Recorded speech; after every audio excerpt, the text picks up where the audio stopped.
Boa noite novamente, meus irmãos, a graça e a paz do Senhor Jesus. Obrigado, presbítero Petrônio, pela condução do nosso culto dessa noite. E hoje, meus amados, continuando na nossa caminhada no Evangelho de Mateus, nós vamos chegar à nossa mensagem número 15, 15ª mensagem, e nós vamos continuar no capítulo 6. Isso significa, meus irmãos, que nós temos um longo caminho pela frente. Se você lembra bem, Mateus tem 28 capítulos, inclusive o capítulo 28 contém o famoso Ide de Jesus.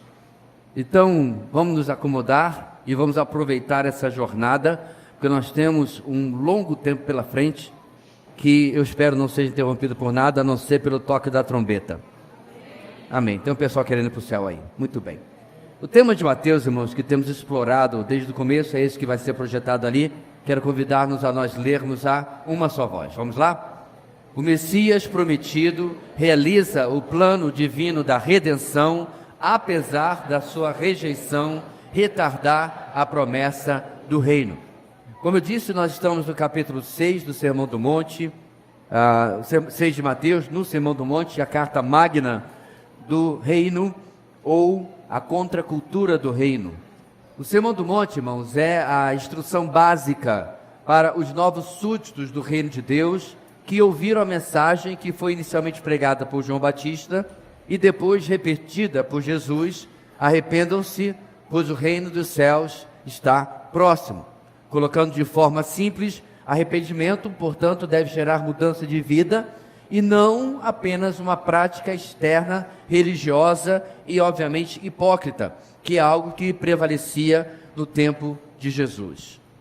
E como está, irmãos, a nossa caminhada no Sermão do Monte? Eu preparei ali no slide um resumo, eu vou ler aqui, os irmãos vão acompanhar daquilo que nós já vimos até agora. Olha lá, está um pouquinho pequeno, mas espreme o zoio e vamos ver se a gente já consegue acompanhar, tá bom?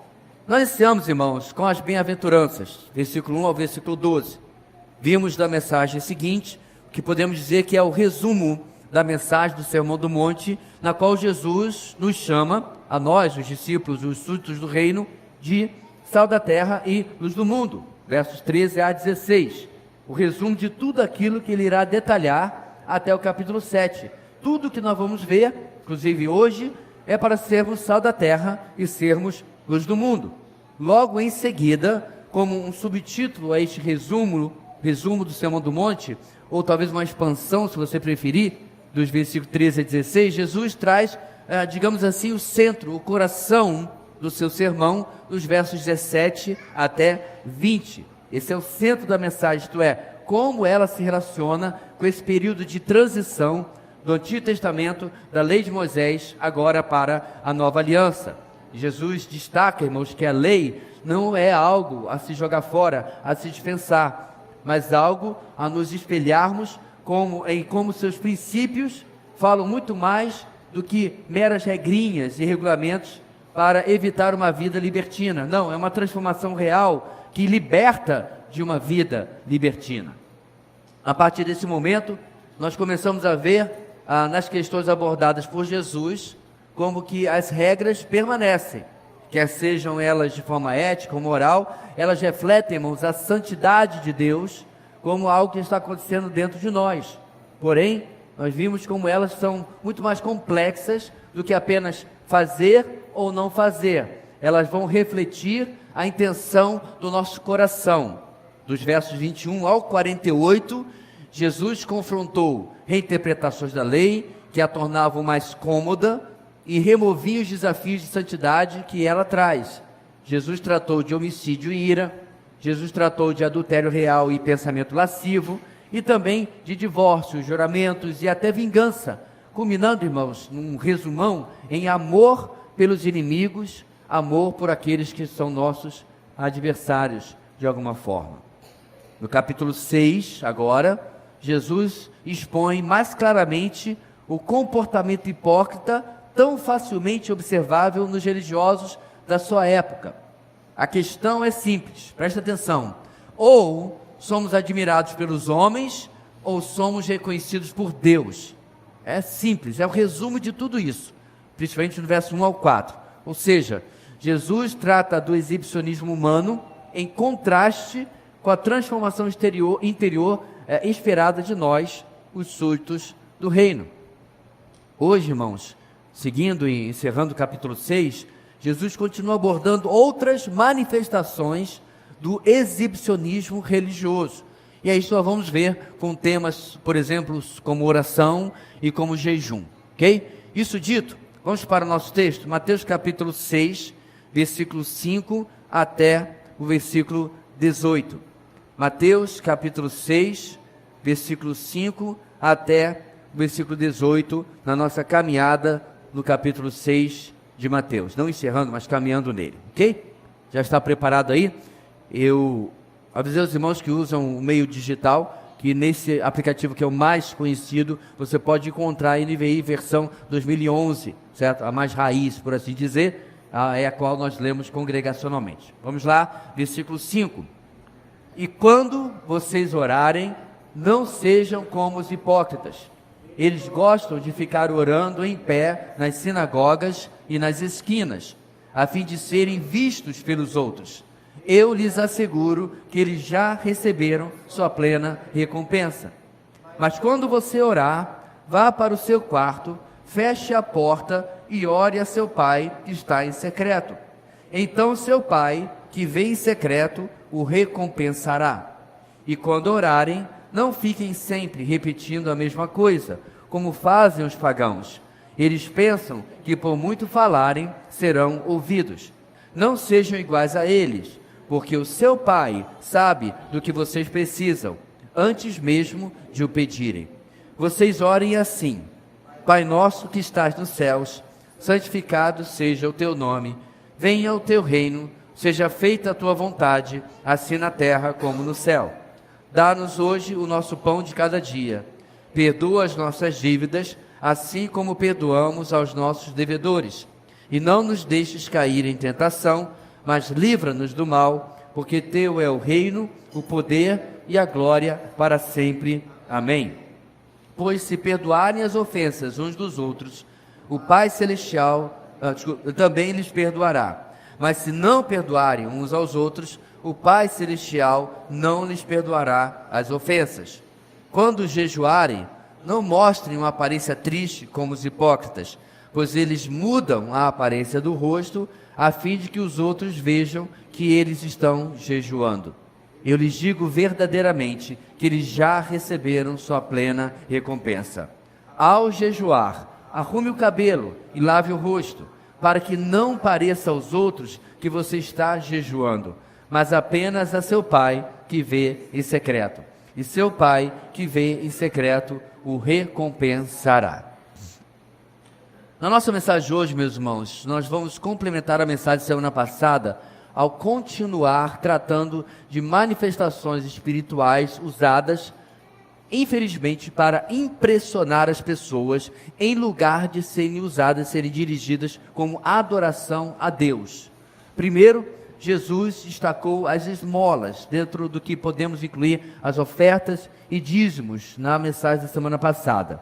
Mas ainda podemos entender, meus irmãos, dentro disso, como tudo aquilo que fazemos em relação às pessoas, para ajudá-las e para servi-las. Hoje Jesus vai continuar no mesmo rumo e vai expandir isso. Eu quero então repetir a grande ideia da semana passada. A transformação interior em Cristo desafia o exibicionismo humano. A transformação interior em Cristo desafia o exibicionismo humano. E se antes, meus irmãos, era o que fazemos para as outras pessoas, agora, versículo 6 e diante, o nosso exibicionismo, se assim eu posso dizer, iria afetar diretamente o que deveríamos fazer apenas para Deus, e não para qualquer percepção das pessoas. Sempre, meus irmãos, tudo isso é um confronto com um defeito de fabricação que nós temos desde a entrada do pecado na nossa existência, na existência humana. E eu me refiro ao orgulho e à vaidade. Não adianta. Há algo dentro de nós, desses dois defeitos, independente do nível que nós podemos dizer. É claro, há pessoas muito mais vaidosas que outras, há pessoas muito mais orgulhosas de si mesmas do que outras. mas em algum nível todos nós somos afetados. O Senhor Jesus confronta isso, enquanto no capítulo 6, sobre transformação interior, exibicionismo e a motivação verdadeira para trazer o que fazemos, ele vai mostrar o que é o contrário desse comportamento. Em suma, o que nós temos visto semana passada e hoje, irmãos, é uma referência ao que Jesus nos disse lá no versículo 20 do capítulo 5. Pois eu lhes digo que se a justiça de vocês não for muito maior, a dos fariseus e mestres da lei, de modo nenhum entrarão no reino de Deus, ou reino dos céus, perdão. Portanto, a transformação interior em Cristo desafia o exibicionismo humano. Vamos ver, meus irmãos, em 3 pontos nessa noite, como Jesus vai continuar nos mostrando isto, tirando da experiência dos seus dias e trazendo para nós um padrão, como eu disse, do reino para nós. Um pouquinho de retorno para mim. Em primeiro lugar, meus irmãos, versículo 5. A motivação verdadeira tem sua atenção distanciada da admiração das pessoas. A motivação verdadeira tem sua atenção distanciada da admiração das pessoas. Uma lição inicial do nosso texto é a ideia segura que Jesus tinha sobre os seus discípulos. Qual a ideia? Nós iremos orar. Nós precisamos orar. A ausência de oração, meus irmãos, em nossas vidas, é uma receita de fraqueza, é uma receita de torpor espiritual.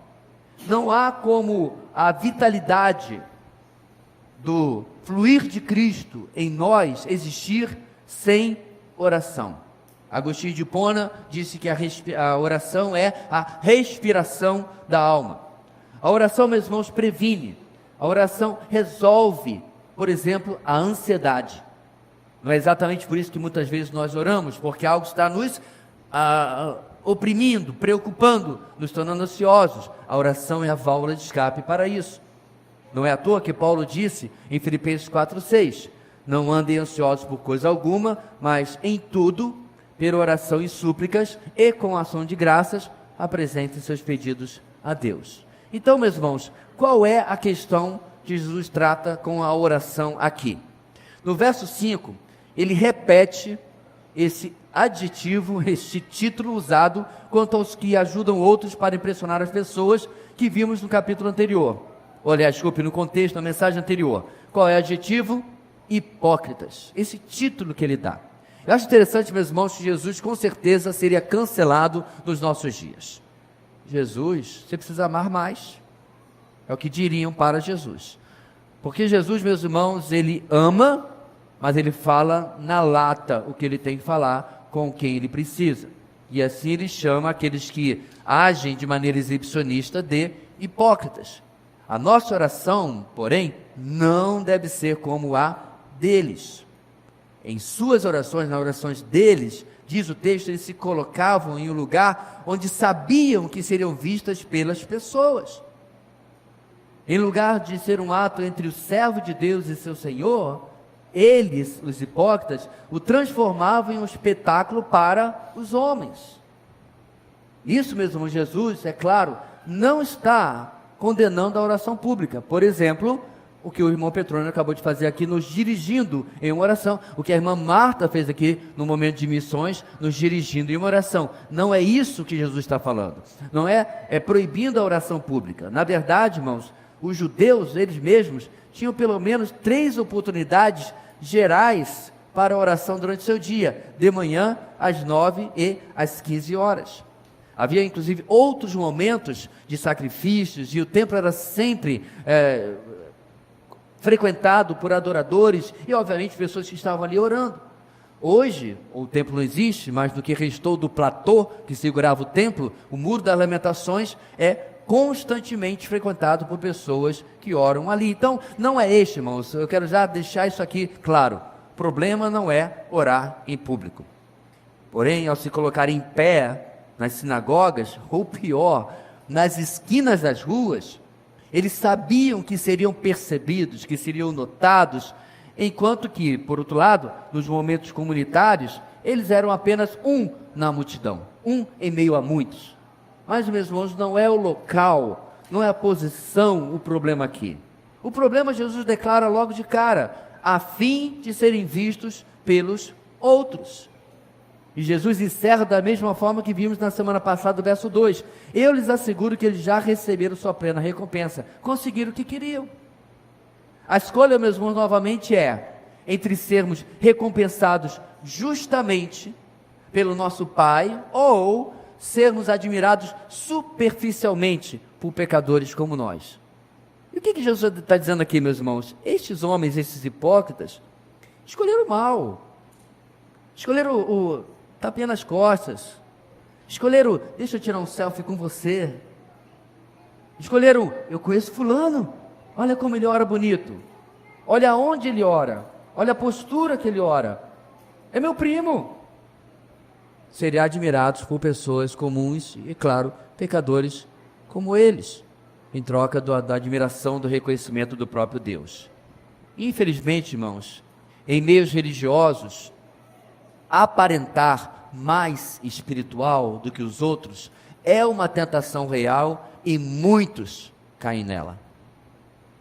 E isso tragicamente não é uma exceção para o cristianismo, tal como não era também para o judaísmo.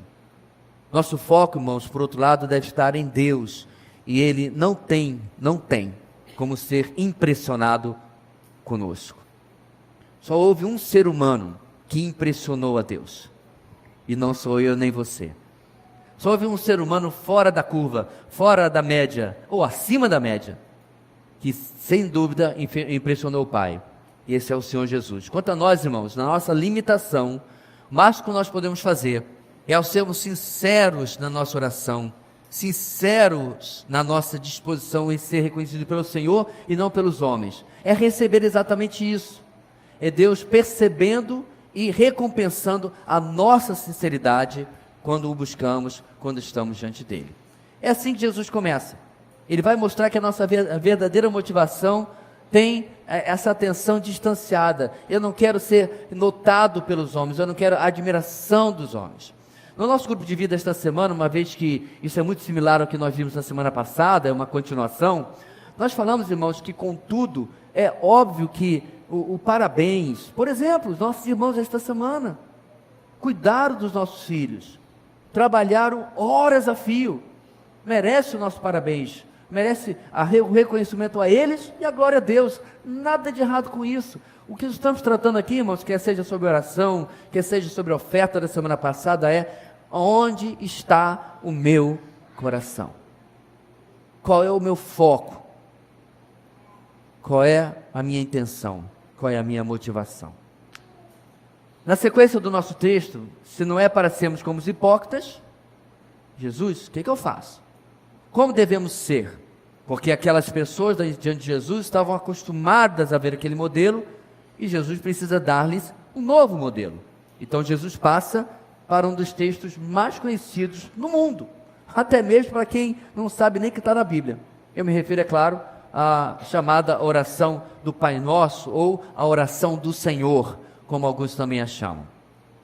A motivação verdadeira, número 2, tem sua confiança na dependência obediente revelada na intercessão. Percebam, irmãos, os termos que eu coloquei ali. A motivação verdadeira tem sua confiança. Eu oro porque eu confio. Na dependência obediente, eu obedeço porque eu confio, porque eu prefiro o que Deus deseja, o que Ele quer, do que o que eu quero ou do que as pessoas querem. Revelada na intercessão, porque nós temos no nosso texto uma oração. Jesus inicia, irmãos, fazendo um contraste. Não propositalmente em público, mas secretamente com Deus deve ser a nossa oração. Esse é o contraste. De novo, o contraste entre público e secreto não é em absoluto nenhuma fórmula para todas as nossas orações, antes muito mais um princípio para todas as nossas motivações. Eu vou repetir, irmãos, presta atenção. O contraste, irmãos, entre o público e o secreto não é em absoluto uma fórmula para todas as nossas orações ou para qualquer coisa que fizermos. Não. É um princípio para todas as nossas motivações. São coisas bem diferentes. Então, por exemplo, se a gente convocar um mutirão lá na nossa obra, A igreja de onde eu vim construiu o seu prédio à base de mutirão. A igreja que eu pastorei anteriormente tem lá um prédio, aquele prédio, aquela laje nós fizemos em mutirão. Começamos às 8 da manhã, terminamos às 8 da noite de um sábado. Domingo de manhã estávamos na EBD, só não doía os cílios, porque de resto doía tudo. 12 horas carregando concreto. Então nós estamos lá, todos trabalhando, todos cooperando, as irmãs fazendo nosso almoço, todos estamos lá servindo em público. Então não é isso novamente, irmãos, porque é virtualmente impossível você fazer tudo do reino escondido, secretamente. Acabamos de ter um momento do ofertório. As criancinhas vieram aqui trazer a sua oferta, os irmãos trouxeram, alguns fizeram de maneira digital. Ponto aqui, meus irmãos, eu quero sempre destacar. É bem possível que alguém faça alguma coisa sem ninguém saber e está sendo exibicionista. Para quem? Para si mesmo. Olha como eu sou bom. Olha o que eu fiz. E há também, é claro, aqueles que fazem de forma pública, porque não tem às vezes como fazer de outro jeito, e gostam de ser notados. É importante destacarmos isso aqui. Então a prova, meus irmãos, de que Jesus não está proibindo a oração pública em si, nós temos por todo o Novo Testamento. Até mesmo no seu ministério, Jesus orou publicamente, por exemplo, do lado de fora do túmulo de Lázaro, antes de ressuscitá-lo. A igreja primitiva orava em conjunto também. A questão aqui é, como já apontamos, a motivação do coração. O confronto entre a oração pública versus a oração privada é uma boa medição da nossa motivação interior. Por quê? Quem ora, ou por exemplo, quem serve mais publicamente do que de forma particular, está preocupado não em desenvolver uma vida piedosa, mas está preocupado para que as pessoas acreditem que ele está desenvolvendo uma vida piedosa. Pastor, não entendi, a frase é muito longa. Tudo bem. Chega em casa muito mal para comer ou para dormir, você ora. Você toma decisões sem orar. Você enfrenta desafios e sai para resolver e não ora. Mas você não pede uma oportunidade para estar na reunião de oração, na vigília ou com irmãos orando. Você percebeu aqui a contradição? Esse é um retrato, mas esse é um diagnóstico de que eu estou mais interessado que as pessoas pensem que eu desenvolvo uma vida piedosa do que eu de fato estou desenvolvendo uma vida piedosa. Porque, meus irmãos, cada desafio que me apresenta durante o dia, não precisa de desafio de grandes problemas, você tem uma tarefa a fazer, você vai iniciar o seu dia de trabalho. Há maneira mais recomendável para começar um dia de trabalho, a não ser orando pelo seu trabalho? Não precisa dar problema, não precisa aparecer um problema, uma confusão, não precisa ter um BO. Eu já oro antes, consagrando, entregando, clamando ao Senhor por aquilo que vai começar, por um plantão. Você que trabalha na rua, fazendo coisas para cá e para lá, desta para aquela empresa, para que Deus lhe guarde no trânsito, para que guarde quando você vai chegar naquela empresa e lidar com tudo. Podemos, irmãos, e devemos enviar o Senhor à nossa frente. Isso mostra, meus irmãos, uma vida verdadeiramente que busca ser piedosa. Esse verso 3 termina em contraste com o anterior. Agora, a atitude correta é: seremos recompensados pelo nosso Pai. Lembra do outro? Ele já recebeu a sua plena recompensa. Mas quando realmente temos uma boa atitude de oração, somos recompensados pelo nosso Pai. No verso 7, acompanhem, Jesus inclui uma outra questão. Geralmente, uma oração exibicionista é desprovida de conteúdo genuíno. Ele menciona os pagãos que, por não conhecerem realmente a Deus, apenas usavam fórmulas repetitivas em suas preces aos seus falsos deuses. Eram rezas, por assim dizer. Porém, D.A. Carson aponta uma outra possibilidade. Talvez Jesus estaria chamando os próprios judeus de pagãos por reproduzirem esse comportamento de meras repetições. Diz o texto, sempre repetindo a mesma coisa. Olha, isso seria, meus irmãos, se assim o for, extremamente grave, extremamente confrontador para aqueles que estavam ouvindo ali. Os hipócritas, dentro de nós, judeus, é como se fossem os gentios. Aliás, uma das ofensas maiores que você poderia dizer para um judeu. Então, irmãos, depois de deixar claro esses detalhes, Jesus passa a nos ensinar a orar. O verso 8 nos dá a base. Confie na soberana onisciência de Deus. Diante de falsos deuses, o nosso não é apenas o único verdadeiro, mas Ele também é o nosso Pai. Sabe do que precisamos e cuida de nós, providenciando tudo antes mesmo de pedirmos, antes mesmo de necessitarmos. Então preste atenção, meu irmão. Você e eu somos surpreendidos pela nossa semana. Você e eu somos surpreendidos por aquilo que não estava planejado, por aquele diagnóstico, por aquela notícia, por aquele telefonema. A sua PA sai do controle, porque você não estava preparado para aquilo. Deus não. Deus nunca se surpreende. Deus nunca é pego de calça curta. Ele nunca é pego desprevenido. Ele está sempre à nossa frente, fazendo o que precisamos, o que necessitamos, porque Ele é o nosso Pai, é aquele que está ao nosso redor. Então, assim, meus irmãos, sobre essa base de absoluta confiança na soberana onisciência de Deus, Jesus começa a detalhar a oração do Senhor, ou o Pai Nosso. E Ele faz isso, irmãos, preste atenção, não como uma reza, não como uma mera repetição. A oração do Pai Nosso, irmãos, é muito mais uma fórmula ou um modelo com determinadas características, especialmente por causa do contexto que ele está tratando aqui no Sermão do Monte. Pastor, eu não posso orar o Pai Nosso, desde que não seja novamente, meramente uma repetição, não há problema. Mas nós precisamos, ainda que repetindo, pensar no que estamos orando. Então como é que ele começa, irmão? São vários pontos. Primeiro, verso 9, acompanhe sempre na sua Bíblia. Apesar de nada nas Escrituras proibirem que oremos a Jesus ou ao Espírito Santo, o que vemos no texto, irmãos, é o que temos no resto do Novo Testamento, isto é, orações são direcionadas a Deus, o nosso Pai. Não é interessante isso, irmãos? Novamente, eu não estou afirmando categoricamente que você não pode dizer Senhor Jesus e continuar orando, ou até mesmo Espírito Santo, me abençoa hoje. Não. Mas interessante mesmo, irmãos, é que a oração é direcionada pelo Senhor a Deus, o nosso Pai. Ela é direcionada a Ele e se inicia com exaltação do nome de Deus. Neste caso, que o nome seja santificado, isto é, que o nome seja compreendido como separado absolutamente de tudo que nós temos e que está sobre o pecado. Contudo, ainda assim, Ele é o nosso Pai. Então veja bem, santificado seja o teu nome, Pai, nosso Pai. Ou seja, meus irmãos, se Ele é o meu Pai, eu sou coparticipante da sua santidade, apesar de eu não merecer. Se Ele é meu Pai, eu sou trazido para perto da sua santidade, apesar de quem eu sou.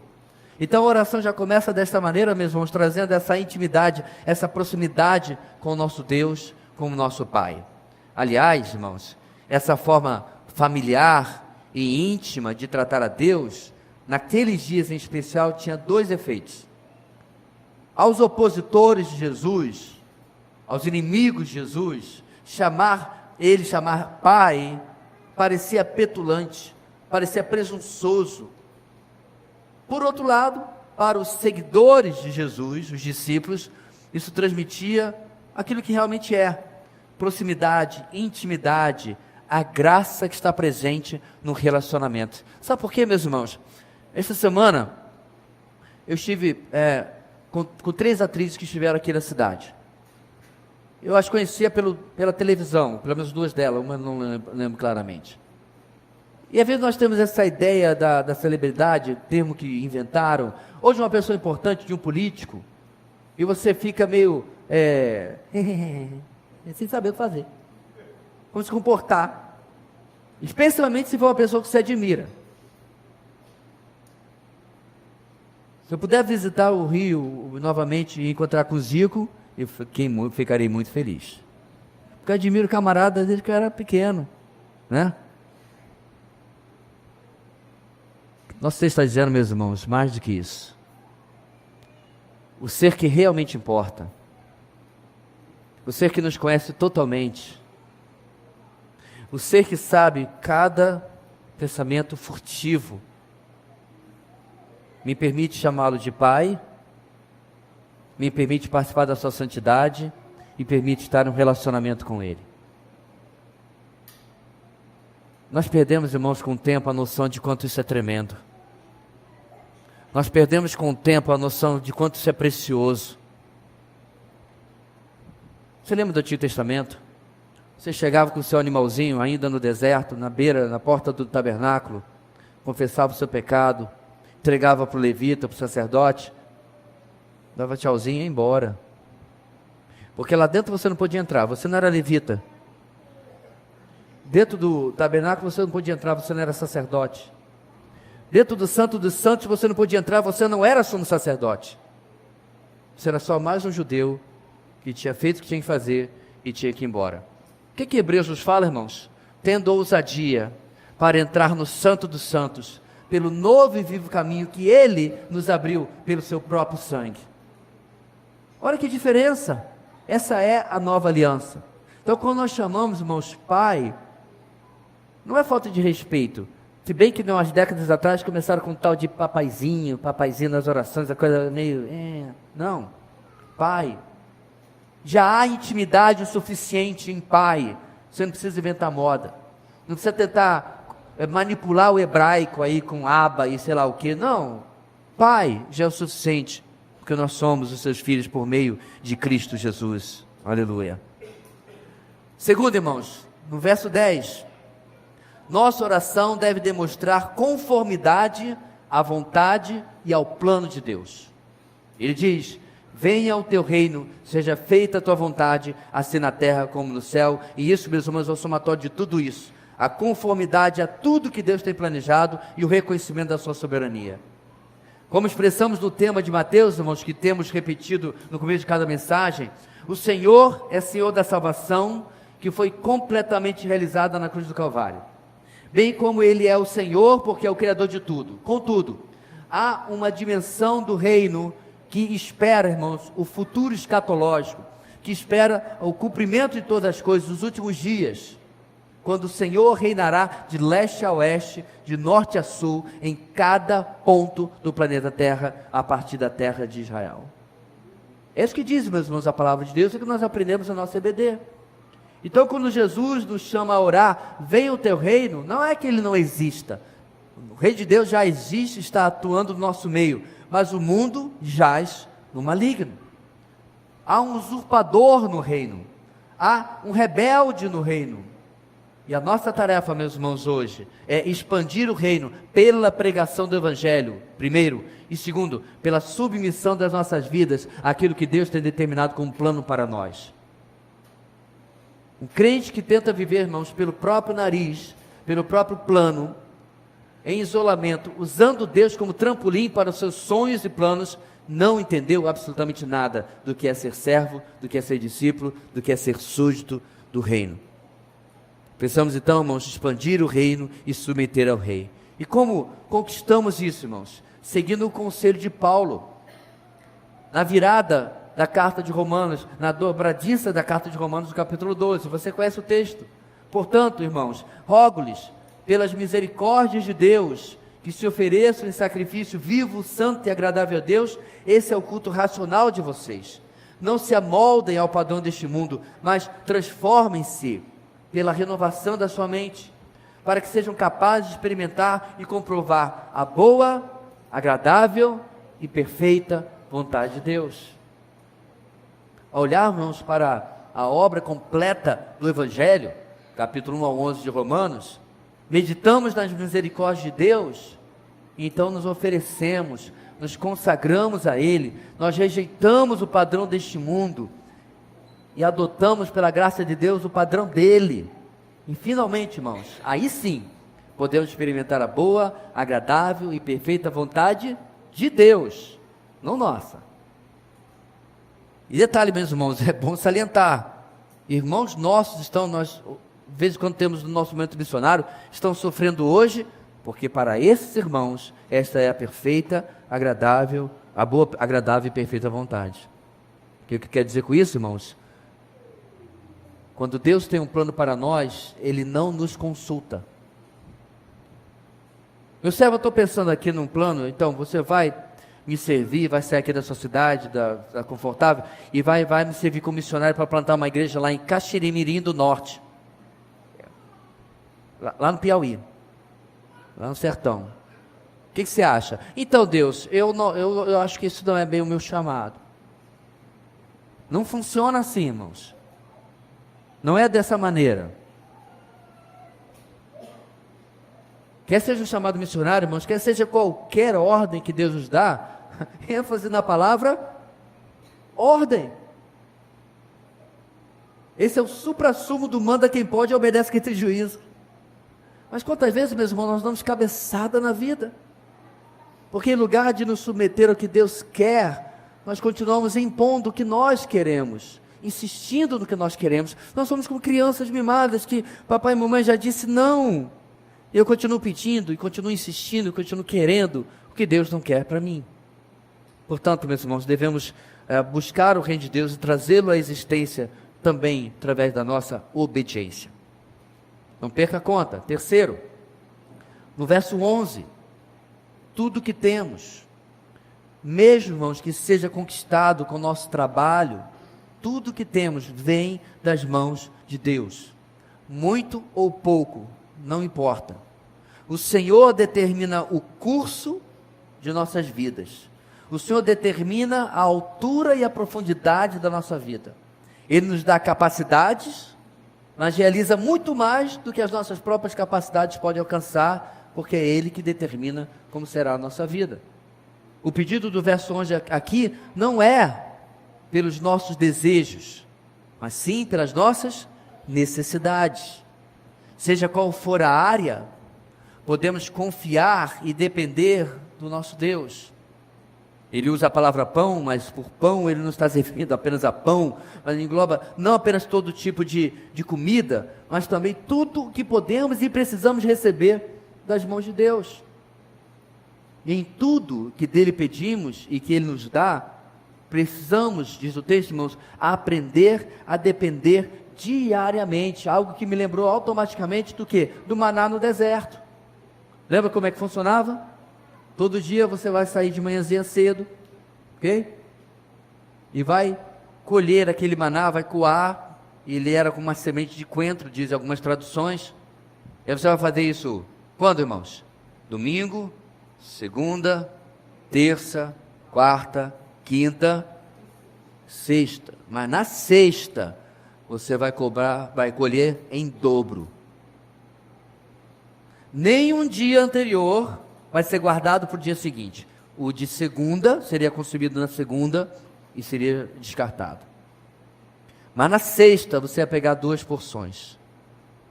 Irmãos, toda semana o povo de Israel tinha um sinal sobrenatural. Já pensou? Porque no começo eles testaram Deus, lembra do texto? Eles pegaram e guardaram. O que aconteceu com o que eles guardaram, irmãos? Deu bicho. No meio do deserto. A desgraça da mosca apareceu. Não sei o que eu ia perguntar a Noé, por que ele não botou uma cortina de vento na entrada da arca para impedir mosca de entrar? Porque eu vou te contar, o bicho. De um dia para o outro já deu bicho. Apareceu verme, eu não sei. Ponto. É que na sexta-feira não acontecia isso, porque no sábado eles não podiam colher. Eles comiam o que agora sim sobrava do domingo. Ou, desculpe, da sexta. Aí no domingo começava tudo de novo. Precisamos, irmãos, aprender essa dependência diária da parte do nosso Deus. Depender todo dia dele. Lá no deserto, irmãos, eles não tinham fonte permanente de água também. E Deus supria. Por 40 anos. Ou eles aprendiam a confiar no Senhor, ou viveriam em ansiedade, que o tempo todo os levaria a se afundar em incredulidade. A mesma coisa serve para nós. Você pode ter o seu contra-cheque garantido. Você pode ter, mesmo não sendo um funcionário público, ter muita segurança no seu trabalho, mesmo que vem tem. Mas, meus irmãos, a nossa vida é uma constante incerteza. Não sabemos de absolutamente nada do que vai acontecer conosco. E precisamos constantemente aprender a depender, diariamente, depender do nosso Deus. Número 4, verso 12. Temos talvez, irmãos, a parte aqui mais desafiadora, a parte mais difícil de incluirmos nas nossas orações. Qual é? Preste atenção. A medida do nosso perdão recebido deve ser proporcional à medida do nosso perdão dado às pessoas. A medida do nosso perdão que recebemos tem que ser proporcional ao perdão que nós damos às pessoas. Essa também, meus irmãos, ao que parece, é o pensamento central dessa oração. Em vez de Jesus, uma vez que Jesus irá reforçar, inclusive, essa questão mais à frente, quando terminar a oração. A gente vai chegar lá. Mas ele não repete coisas à toa. Esse é um ponto importante. Por enquanto, por hora, no verso 12 aqui, a forma como Jesus coloca implica, preste atenção, que aquele que está orando já perdoou os seus ofensores. Deixa eu ler. Perdoa as nossas dívidas, assim como perdoamos aos nossos devedores. Então, repito, a forma como está colocado aqui mostra que aquele que está orando já perdoou aos seus ofensores. Ou seja, meus irmãos, o verso 12 não é um pedido por forças, um pedido por condições para perdoar. Não. O verso 12 se trata de uma declaração. Fiz o que eu devia fazer, perdoei. Portanto, peço agora perdão ao Senhor. É isso que está dizendo o verso 12. E vai destacar, meus irmãos, que por dívidas, Jesus não está se referindo a dívidas materiais, dívidas financeiras. Lucas, por exemplo, traduz esta mesma petição, dizendo o seguinte: perdoa-nos os nossos pecados, pois também perdoamos a todos os que nos devem. Ambos, irmãos, tanto Mateus quanto Lucas, estão escrevendo em grego, mas Jesus, naquela ocasião, não pregou em grego, ele pregou em aramaico. Então Mateus seguiu talvez uma tradução mais literal, ao colocar dívidas, porém Lucas buscou uma tradução para o grego mais dinâmica, isto é, com mais pelo significado. Porém, irmãos, não há nenhuma razão para não entendermos que pecados é o significado intencionado por Jesus no versículo 12. Até porque, meus irmãos, Deus não nos deve nenhum perdão financeiro. E é tudo isso que torna o versículo 12, irmãos, tão desafiador. Por quê? Muitos de nós, irmãos, se não todos nós, até estaríamos dispostos a perdoar algum valor em dinheiro, já que o Senhor colocou aqui, né? Senhor, eu estou disposto a perdoar o meu irmão que me deve R$100, porque eu quero também ser perdoado pelos outros. Nós estaríamos dispostos a isso. Agora, quando chega, meus irmãos, a ofensas, a pecados cometidos contra nós, aí o que entra em jogo aqui, irmãos? O nosso defeito de fabricação, nosso orgulho, a vaidade. O quê? Não. Rosto que mamãe beijou, ninguém mete a mão, não. Eu não levo desaforo para casa. Ele sabia o que estava falando, agora ele vai ver. Nós temos dificuldade de agir assim, ainda que seja algo que Deus nos orienta, que nos ordena aqui. Mas vamos voltar a esse assunto, irmãos, nos versículos seguintes, mais à frente. Mas vamos terminar o nosso modelo. Quinta coisa que o Senhor nos coloca aqui no verso 13. Preste atenção, olha na sua Bíblia. Na primeira parte, nós temos o último pedido que Jesus nos traz. Ele se refere à nossa luta diária e constante contra a tentação. Este, meus irmãos, é o principal reconhecimento humilde que cada um de nós precisa ter diante de Deus. O reconhecimento de que não temos poder em nós o suficiente para enfrentar a tentação, para enfrentar o pecado, para enfrentar o mal, para enfrentar mesmo Satanás. Amados irmãos, a autossuficiência é sutil e perniciosa.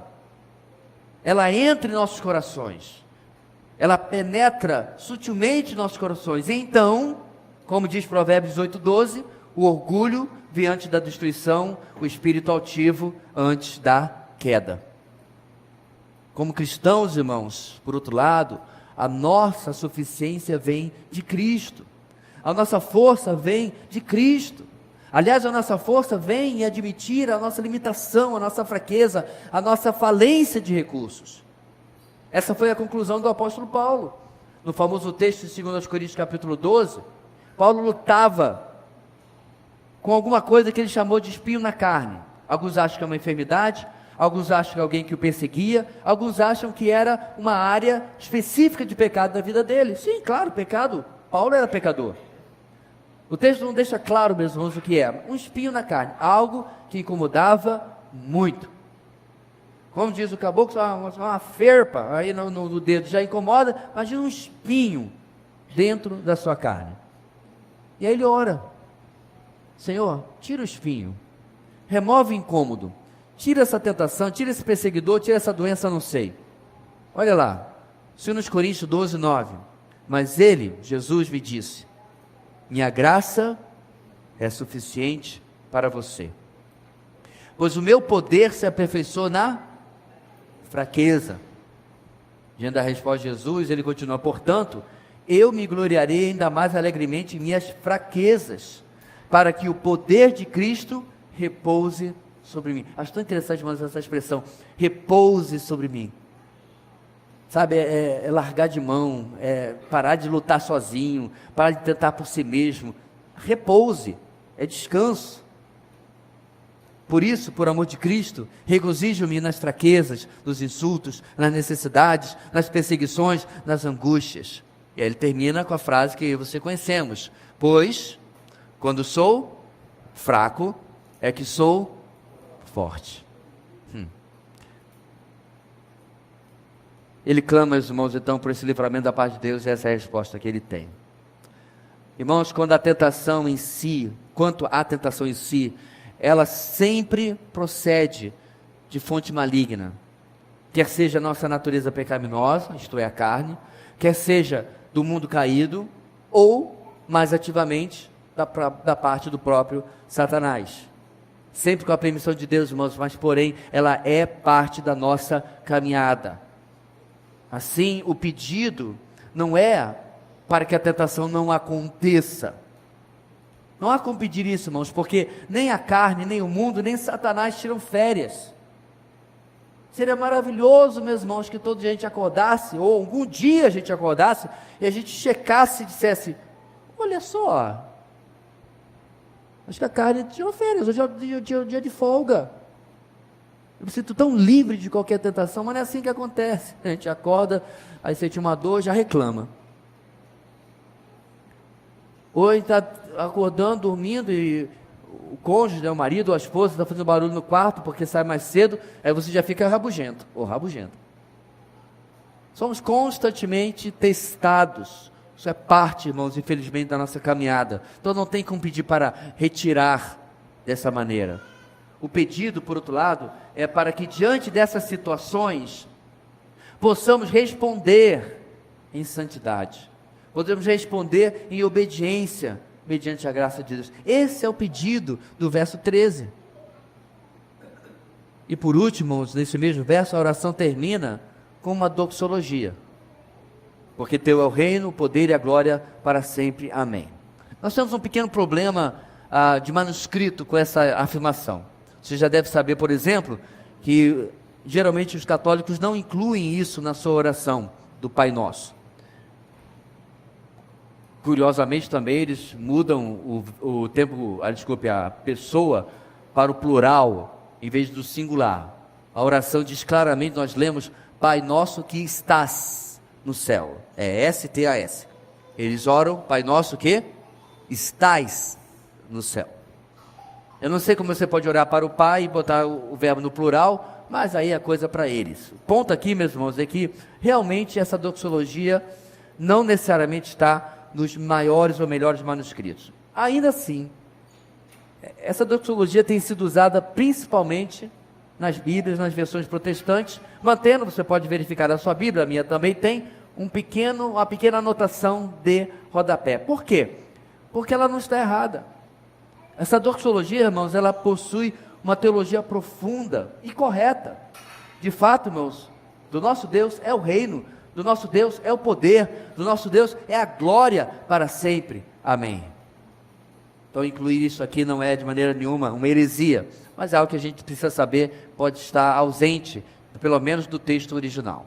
Bem, Nos últimos 2 versos, irmãos, 14 e 15, tendo terminado o modelo de oração, Jesus retorna ao assunto que eu falei, central, lá no versículo 12. O resumo é o mesmo simples mencionado antes. A medida do nosso perdão recebido deve ser proporcional à medida do nosso perdão dado às pessoas. Ou como diz David Harvey no livro Quando Pecadores Dizem Sim, pecadores perdoados perdoam pecados.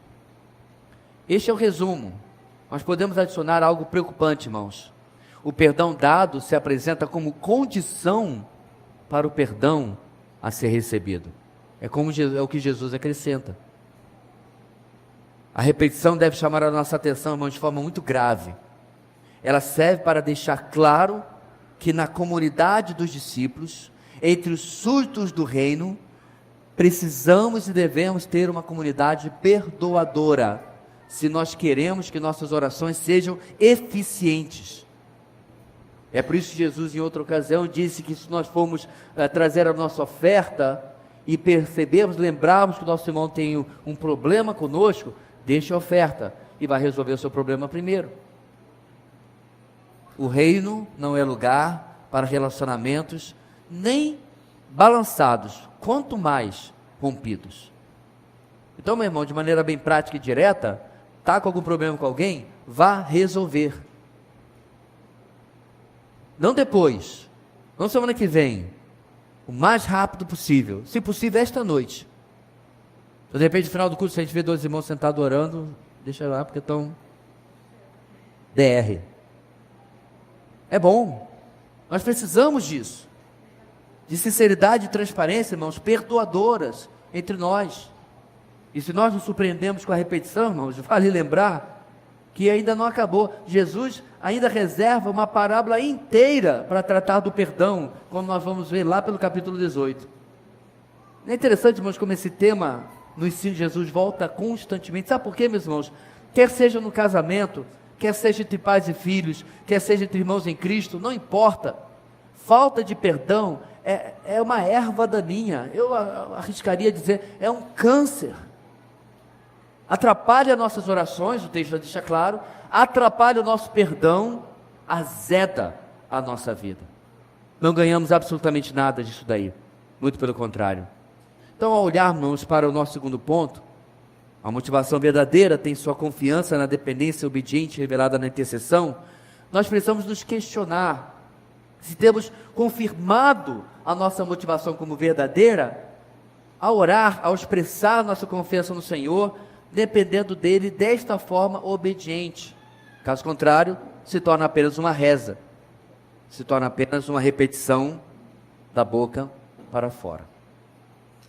Na sequência final do nosso texto, irmãos, Jesus irá usar uma segunda prática espiritual para reforçar a questão da veracidade da nossa motivação a colocar novamente 2 palcos para a nossa performance. Mais um palco para a nossa performance. Ele vai se referir ao jejum. A motivação verdadeira tem sua realização no reconhecimento de Deus. A motivação verdadeira tem sua realização no reconhecimento de Deus. Nosso texto final, irmãos, tem 2 pontos centrais. Primeiro, a própria prática do jejum. E segundo, e mais importante, como deve ser a nossa atitude. Jesus usa o jejum, na verdade, irmãos, como pano de fundo para o segundo ponto. Ele é que é realmente importante. Não é o jejum o foco aqui, mas a nossa atitude, a nossa motivação. Mas vamos falar um pouquinho sobre ele. O jejum, irmãos, é uma prática de diversas religiões, as quais o praticam pelos motivos e objetivos mais diferentes. Geralmente, as religiões conectam o jejum com uma forma de barganha com a divindade, ou 2, uma forma de aprimoramento espiritual. Já na fé judaica, nós só temos uma única ordem, uma única convocação nacional fixa para o jejum. Eu me refiro ao Yom Kippur, ao dia da expiação, uma vez apenas por ano. Este jejum era obrigatório e nacional. Todo o povo de Israel devia jejuar neste dia. E como o nome já diz, é um dia de expiação, e, portanto, era um dia de arrependimento. Além desse, alguns outros jejuns comunitários foram convocados, sim, na história de Israel, em ocasiões especiais, necessidades especiais, e o povo também era esperado a participar. Por exemplo, segundo Crônicas capítulo 20, nós temos o povo preocupado com o inimigo que vem. Deixa eu ler para você. Depois disso, os moabitas e os amonitas, com alguns dos meunitas, entraram em guerra contra Josafá. Lembrando, Josafá era um bom rei, fiel ao Senhor. Então informaram a Josafá: um exército enorme vem contra ti de Edom, do outro lado do Mar Morto, já está em Hazazon Tamar, isto é, em Engedi. Alarmado, Josafá decidiu fazer alianças com outros povos e se preparar belicamente, pediu ajuda a Nasa e foi... É isso que diz o texto, Bom? Você acha, não? Não. Alarmado, Josafá decidiu consultar o Senhor. E como ele fez isso? E proclamou um jejum em todo o reino de Judá. Reuniu-se, pois, o povo, vindo de todas as cidades de Judá, para buscar a ajuda do Senhor.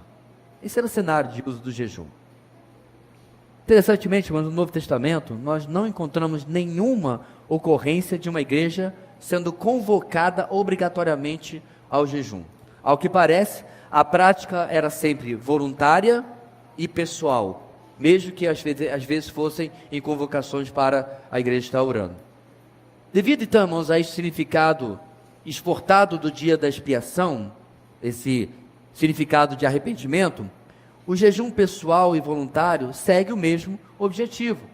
Era um tempo de contrição, confissão e arrependimento. Se não houver, irmãos, um desses ou uma combinação desses elementos, não é jejum. A pessoa apenas passou fome a troco de nada. Infelizmente, irmãos, devido a uma teologia fraca de muitos cristãos, popularizou-se o entendimento de que pelo jejum Deus nos ouviria mais do que sem Ele.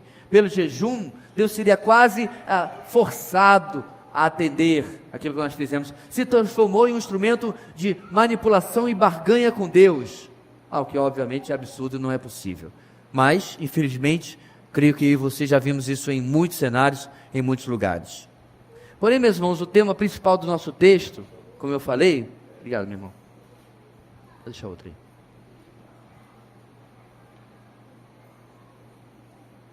Porém, o tema principal do nosso texto, irmãos, não é ensinar os detalhes do jejum ou nem convocar o jejum.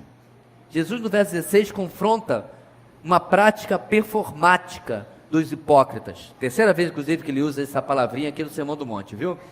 Eles se mostravam, diz o texto, tristes, cabisbaixos, para que as pessoas então deduzissem que eles estavam jejuando.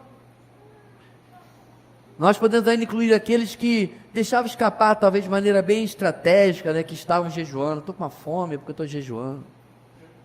Somente o suficiente para que as pessoas entendessem, foram, digamos, informadas do seu enorme sacrifício. Da mesma forma como afirmou nos versos 2 a 5, Jesus afirma que esses que fazem desta maneira já receberam a sua recompensa. Por quê, irmãos?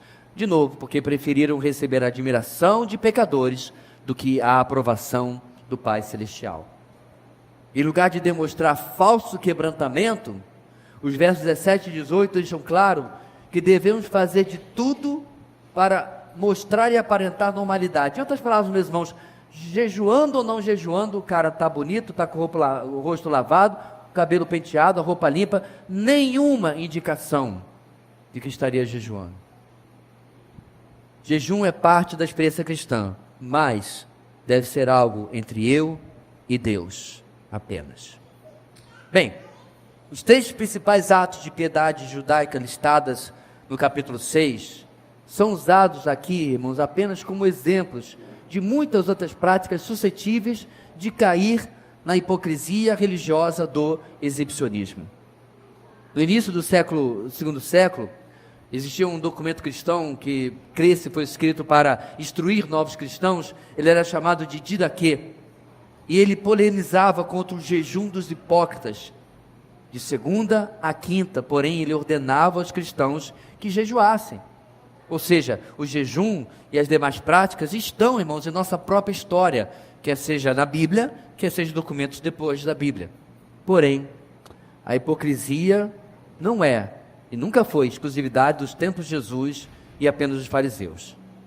A solução, irmãos, não é abolir a oração pública, por exemplo, não é abolir as ofertas, não é abolir o jejum, não. A solução antes é enquadrá-los em uma estrutura bíblica e uma atitude correta, e em uma motivação correta.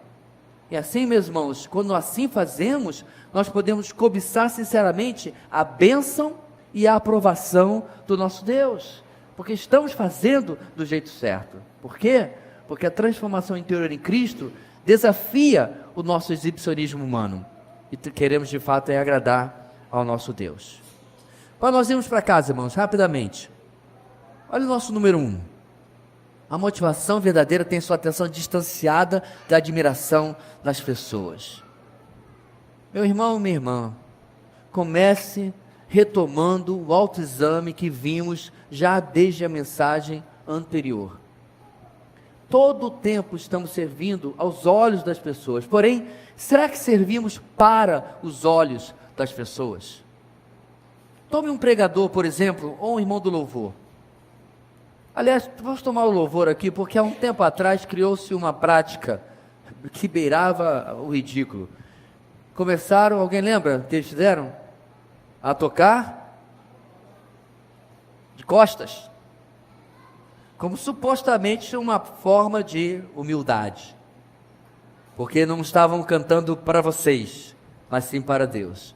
Meu irmão, você pode cantar de costas, pé da cabeça, deitado no chão, pendurado em cabos. Se o seu coração for exibicionista, pouco importa, nada muda. Não é o meio, não é o jeito, é o meu coração. Ou seja, nós estamos servindo aos olhos das pessoas, sim, mas será que é para os olhos das pessoas? Esse é o nosso questionamento. Número 2, a motivação verdadeira tem sua confiança na dependência obediente revelada na intercessão, nesse modelo colocado por Jesus aqui.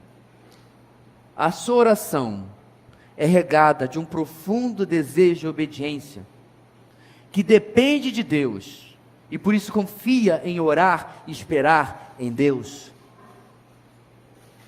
O pão de cada dia nos dá hoje, e você vive uma vida de ansiedade. Isso não é confiar em Deus. Em cada passo, meus irmãos, nesta oração, a gente vê a minha vontade sendo esmagada. Venha o teu reino, seja feita a tua vontade. Meu querer sendo diminuído, e Deus prevalecendo em tudo. A nossa oração, meus irmãos, precisa ser desprovida de autossatisfação. Olha que coisa interessante.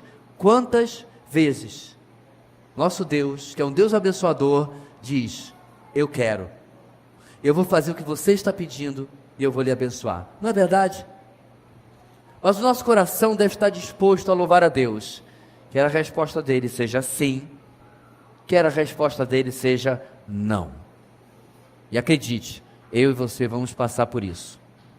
E finalmente, a motivação verdadeira tem sua realização no reconhecimento de Deus unicamente, né? O que você acha que é a opinião do seu Deus sobre você? Sobre o que você faz? O que Deus tem observado em público e em secreto na sua vida?